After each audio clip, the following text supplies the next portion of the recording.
우리는 우리가 어디서 왔는지의 물음을 중요하게 생각합니다.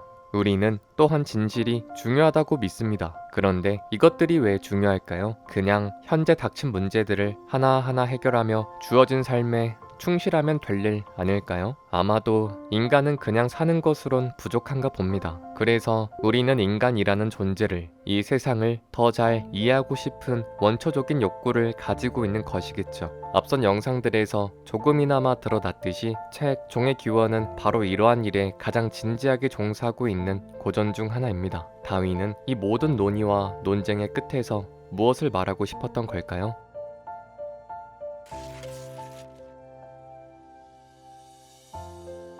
생물군의 연쇄는 일정한 계열로 묶을 수 있습니다. 이는 사람들이 단순히 임의적으로 구분 짓는 게 아니라 객관적으로 관찰할 수 있는 특징을 분류함으로써 가능한데요. 이렇게 분류한 생물군의 연쇄를 살펴보면 우수종의 계열을 포함하는 생물군은 더더욱 커지는 경향이 있다는 걸 발견할 수 있습니다. 그렇다면 이러한 자연적 체계는 무엇을 뜻할까요? 어떤 학자들은 이러한 체계, 분류 가능성이 우연적으로 형성된 자연적 체계를 의미하는 것이 아닌 정교하게 고안된 창조의 계획이라고 주장했습니다.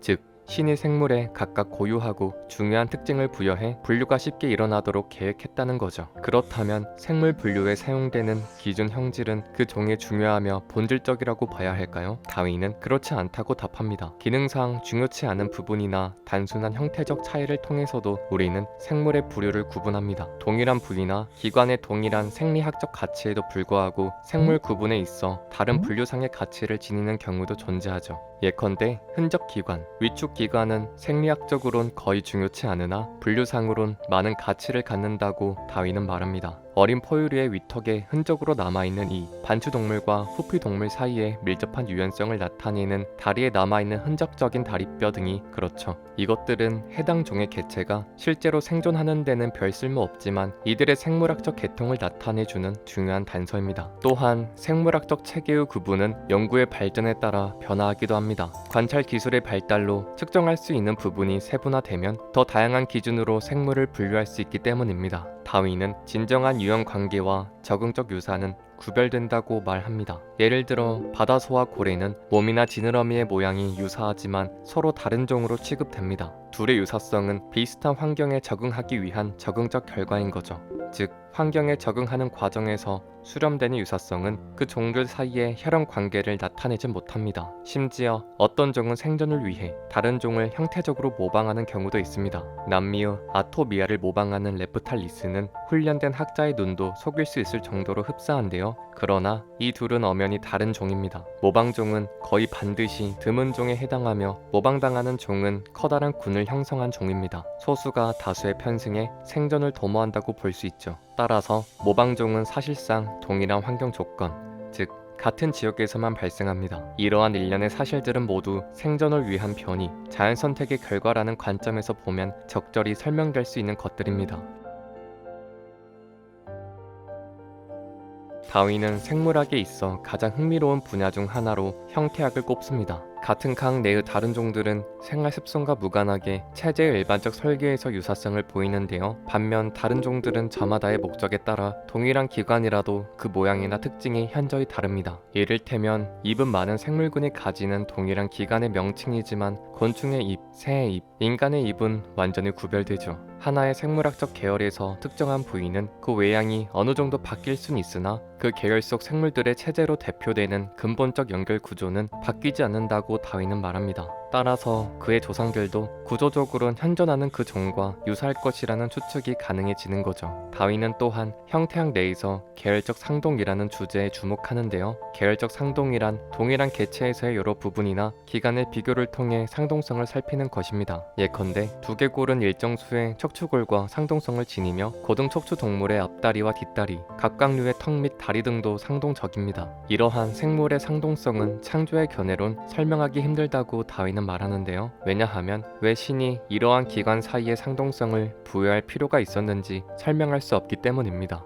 반면 특정 기관의 진화는 다른 부위의 변화를 수반하기도 한다는 자연선택 이론의 설명을 우리는 이미 살펴본 바 있죠. 다윈이 생각하기에 발달과 발생학의 문제는 생물학 전체에서 가장 중요한 문제 중 하나였는데요. 우리는 곤충의 변태가 일정한 단계들로 이루어져 있다고 생각하지만 실은 그 단계들 사이에 무수히 점진적인 과정들이 있습니다. 다른 동식물들도 마찬가지고요. 어떤 종의 배아가 아직 알 속이나 자궁 속에 있을 때 새끼로 태어난 이후에 생존에 전혀 기여하지 않은 구조를 갖기도 합니다. 척추동물의 태아가 모체 안에서 탯줄을 가지는 것처럼요. 동일한 범주 내의 개체들, 심지어 동일한 개체들도 태아 상태일 땐 굉장히 비슷하게 생겼으나 성체가 되면서 달라지는 것은 흔한 경우입니다. 예컨대 대부분의 갑각류는 그 성체가 아무리 다르더라도 유충 상태일 때는 유사합니다. 고양이가 흔히 가지는 선 모양 줄무늬 반점은 사자와 퓨마의 새끼에서도 나타나죠. 최후에는 전혀 다른 목적에 사용되는 부분이 생장 초기엔 같다는 사실은 발달상의 활동 시기가 언제 찾아오냐의 차이를 나타내는 것입니다. 즉,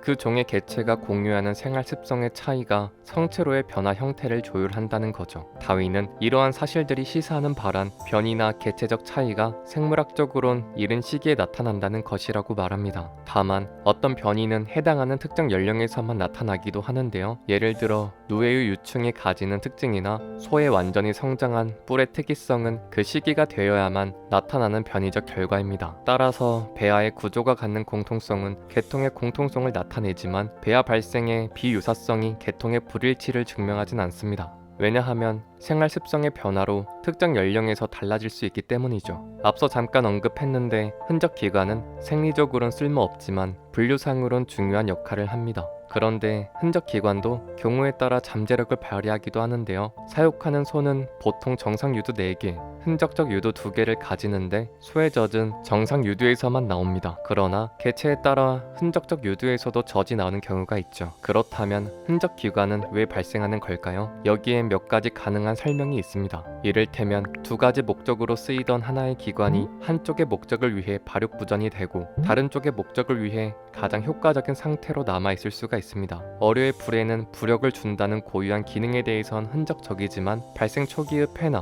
호흡기관으로 전환되어 나타날 수 있는 것처럼요. 우리가 흔적기관이라고 규정한 기관상의 부위는 종종 발달의 초기 상태나 발달 과정에 있어 아직 명확한 쓸모나 기능을 갖추지 못한 기관일 수 있습니다. 다윈은 이러한 발생 초기 기관과 흔적기관 사이의 착각을 주의해야 한다고 말합니다. 다만 이 둘은 진화의 전체 과정을 조망하지 못하는 현재를 살아가는 인간으로선 구별하기 힘든 요소들이죠. 흔적 기관은 그 기관의 지속적인 불사용으로도 나타납니다. 어떤 종의 현저한 생활상의 변화 등으로 원래는 사용했던 기관을 이제는 거의 사용하지 않는다면 그러한 불사용의 효과가 유전되어 해당 기관이 퇴화하는 거죠. 이는 야생에서 살다가 가축화된 동물들의 경우에서 쉽게 찾아볼 수 있습니다. 흔적 기관 같은 쓸모없는 부위를 산출할 수밖에 없는 불완전한 발달을 지배하는 자연의 법칙은 변화를 수반하는 자연 선택의 이론에 의해서만 설명될 수 있다고 다윈은 주장합니다. 즉, 흔적 기관을 창조론으로 설명하려면 신이 생물에게 쓸모없는 부위를 구태여 덧붙였다는 것인데 이는 신의 완전성에 관한 관념과는 거리가 먼 설명이라고 할 수 있겠죠.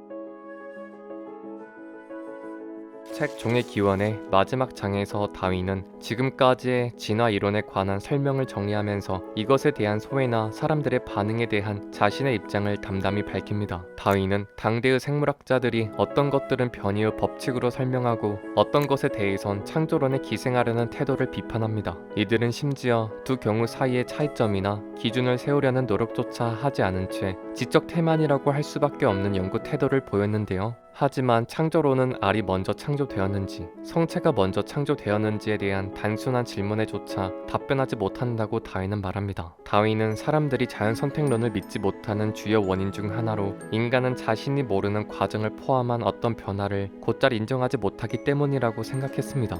진화는 인간 개인의 생애를 아득히 뛰어넘는 기나긴 과정입니다. 다윈은 인간의 마음이란 아마도 100만 년이라는 말의 뜻도 충분히 알지 못하며 거의 무한한 세대 간에 누적된 많은 경미한 변이의 충분한 효과를 총계하여 인지할 수 없는 것이라고 그들의 반응을 해석하죠. 다른 관점에서 보면 인간의 이성은 자신의 생애를 훌쩍 뛰어넘는 자연상의 법칙을 통찰해낼 수 있는 가능성을 지니고 있는 셈입니다. 다윈의 이론을 단순히 인간이 원숭이 조상을 가진다는 모욕 정도로 받아들이는 사람에겐 유감스러운 일이죠. 종교에 편승하고 다수의 편승해서 자신의 안위를 돌보기에 바빴던 시대에 학자로서의 신념과 진실이야말로 중요하다는 믿음으로 동시대의 거대한 상식과 투쟁했던 생물학자 찰스 다윈, 그의 진화에 관한 예리한 통찰과 끈기 있는 관찰이 집대성된 책 종의 기원은 오늘날 과학자들의 99% 이상이 진실이라 믿는 진화 생물학의 시초라고 평가받고 있습니다. 방대한 분량만큼이나 자연과 생물에 대한 애정으로 가득 찬 이 책의 소개는 다윈의 말을 인용하는 것으로 끝맺고자 합니다. 창조의 계획, 설계의 일치 등과 같은 표현으로 우리의 무지를 감추고 또 그저 사실을 되풀이하는 것만으로 설명이 된 것처럼 생각하는 것은 매우 쉬운 일이다.